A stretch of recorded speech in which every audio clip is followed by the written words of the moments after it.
নমস্কার, আমার কাছের মানুষজন, আপন মানুষজন, নতুন আর একটা ভিডিওতে আপনাদের সুস্বাগতম। আপনারা জানেন চান্দার বিলে মাত্র একটা ফসল হয়, সেটা হচ্ছে ধান। কিন্তু না, চান্দার বিলে ধান ছাড়াও কিছু কিছু জায়গায় আলু হয়, পেঁয়াজ হয়, কচু হয়। আমরা একজন আলু চাষির সাথে কথা বলবো, আপনারা কিন্তু সাথেই থাকবেন। ভালো আছেন?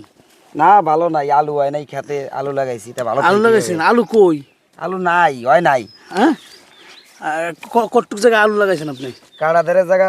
হ্যাঁ, কাড়াদার এক জায়গা। কাটার দেখতে কয় মন হবে? তা 2 মণ হইতে পারে হাঁস গেলে। আলু সাইজ দেখি।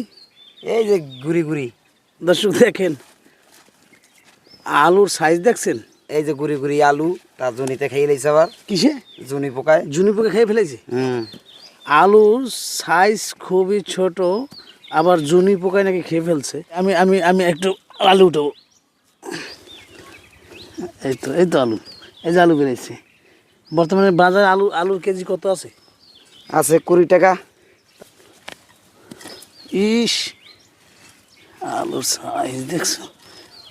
মর্মান্তিক সাইজ, সব লিটিল সাইজ।